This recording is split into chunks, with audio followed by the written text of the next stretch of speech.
Lowrider problems, man. You just watched the other video, you see me do the battery tie down. Still same day. I'm literally like going to take it for a test drive. Want to make sure all the windows are working. Check this out. That's cool, isn't it? Yeah, Fleetwood windows don't roll down that far. Broken plastic clips. Story of my life, man. If I had $1 for every one of these I changed, I could buy some more plastic clips. Anyways, I had to get to this. I'll have something else for you guys in this video. You already seen me change the clips. I just wanted to show you the struggle I'm going through. Damn it. So now that we got the window fixed, figured out what we're gonna do next. We'll work on that little trim down there. Yeah, the black always comes off on them. Some of them, they look like they can be polished. This car, it doesn't. Struggle of it has the same problem, but it's like chrome under there. Or stainless, I guess, polished. So I don't know if they stopped that in a certain year or what. I have seen these get chromed. Very, very expensive. I'm not going that route for damn sure. So I'm basically take this off, sand it. Gonna try a Scotch-Brite. We'll see how it goes. I might have to break out some actual sandpaper, but we'll just have to see how it goes. And this is what we're working with. Yeah, it looks crappy.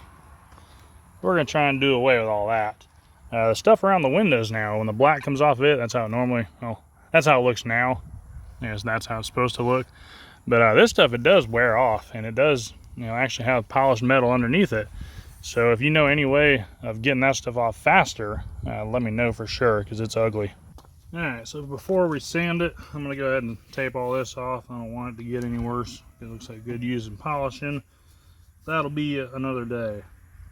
I should do it now. That would be the smart thing to do, but that'll be another day, because this is worse. Pretty much cutting my tape in little strips so I can kind of control it a little bit better. But what I'm gonna do is I'm actually gonna overlap it, and I'm gonna just push that overlapping down my fingernail, kind of get it around the corner. That way, hopefully I don't have any overspray on my chrome trim. Just like that. You can kind of see there how it tucks around it. So that should work out pretty good.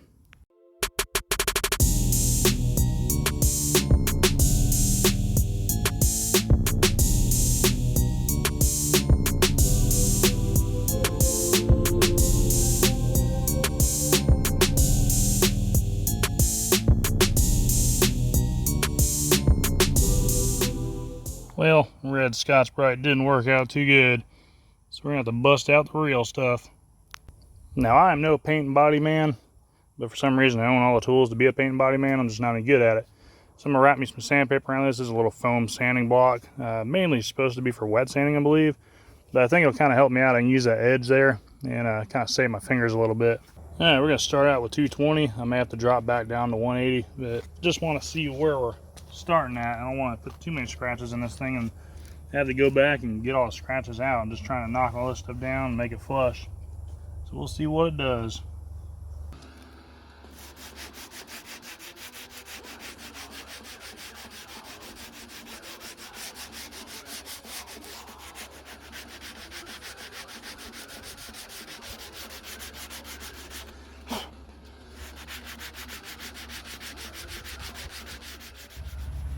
You know what sucks?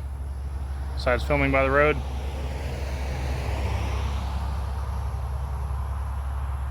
Sanding.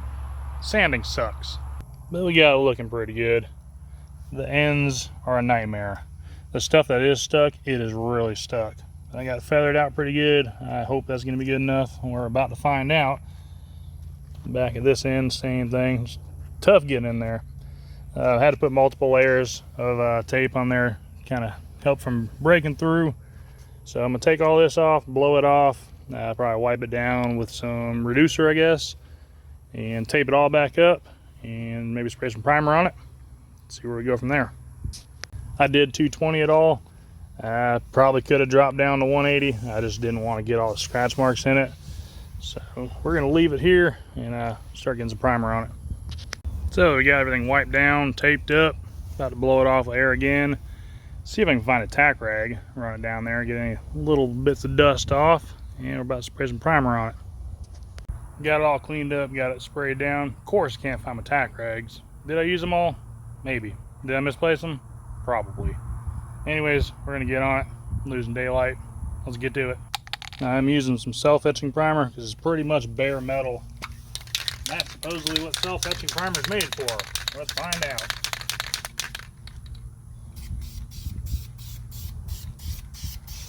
Of course, we have a light wind. Why wouldn't we?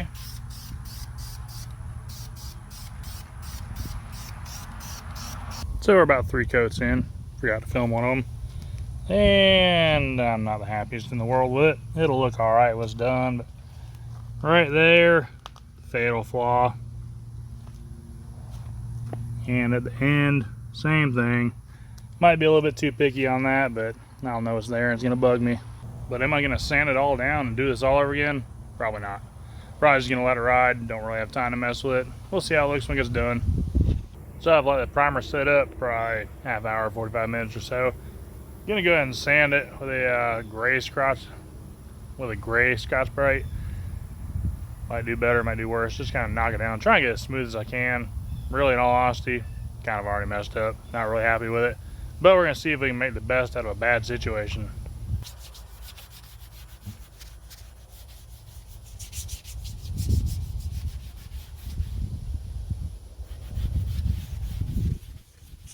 Alright, got it all scuffed up, blew it off, try and get any debris off. I'm going to use some of this stuff here, just some stuff I got from the parts store. Treated me pretty good on every other project I've had, so we'll see how it is. It's just a flat black. It's kind of what the factory was. Talked to a guy at an auto body shop, seen about getting this done on my black Fleetwood. He was like, yeah, you can totally do that yourself. I was like, yeah, I don't really want to do it myself because I knew it'd be this much work. It's a nightmare. Very, very time consuming. As you see, I've got one side done. Running out of time on this. A smart person would have taped it all off, done it all at once, but I don't have that kind of time. So I'm gonna go ahead and get this sprayed and we'll see what it looks like afterwards.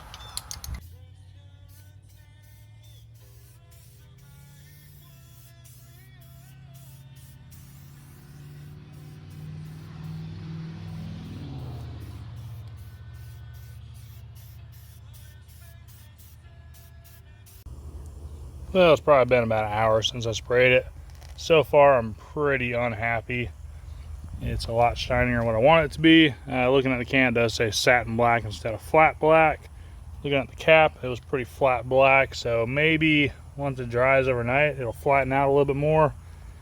Guess we'll just have to see. So it's a week later. Still looks just as crappy in my mind. So we're gonna sand it down, start over. I went and got some of that trim black, and I also got some other stuff, but the trim black does look better. So these are the 2 test pieces I did. The one on the right is the trim black. You can tell it's a little bit darker. The one on the left is kind of a grayish color. So we're definitely gonna go with the trim black. But before we do all that, we get to do everything all over again. So I'm gonna spare you guys the joy of watching that. I'll just bring you guys back when I'm done. How about that? Catch you in a little bit. So that totally sucked. You can see I kind of cleaned up a little bit better, or masked off a little bit better, I should say. There's a lot of overspray in the car. I went to wash it the other day, just feeling the top of it. I've clay barred it once, right when I brought it out of the shop. Granted, it has been sitting outside for a while, but it's just really rough texture. Gonna try and eliminate that. You can also see there's shade right there and light right there. It's like in the afternoon now. That took all day, so hopefully it's worth it. We're about to find out. So that's the next morning. Everything's pretty well dried up. Looking pretty good. Pretty happy with it. Reason number 25, I'm not a painter. Totally forgot to tape that up. Whoopsie. So far everything's looking pretty good. I kind of like the sheen of it. Pretty happy with it.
Yeah, just a speck of overspray there. I just got a piece of paper towel. I put like a drop of lacquer thinner on it. Not much at all. Takes it right off. I'm gonna be clay barring the whole car, as you can hear. It's pretty rough, but I'm about to clay bar the whole car. I just want to get the main stuff off of there. I'd say it turned out pretty sweet. It was a lot of work, but it did turn out nice. Could have done a little bit more up here, but it'll be all right. This stuff really does not feather well at all. You'd have to strip it completely down, and kind of same as this. You know, I feathered some areas, which it looks all right. You know, you can tell really if you get really up close, but it's best just to strip it all the way down. The passenger side turned out really good. This side I did get a little bit lazier, and I ain't gonna lie. I feathered a lot of it, but it actually turned out really good. You can't really tell where I feathered it. The ends are the worst part, you know, right in there. Which, like I said, unless you're like right up on it, it isn't that bad. And the ends are just a nightmare to get. But I'm happy how the jams turned out. Got them taped off good. I put tons of tape on there, but it was worth it. And when you're taping up, make sure you tape the inside of that, because that will go on your dashboard. Didn't happen on this one. I've learned from that mistake. So I gotta get to putting this thing back together. I gotta put the mirrors on, put the door panels back on, wire up the speakers. I got a ton of work to still do. I'm completely running out of time. So while I do that, you guys hit the like button, hit the subscribe button if you haven't already. Appreciate you watching. I gotta get some work done. As I always say, you won't know what you can do till you try it. Get out there and do it. See ya.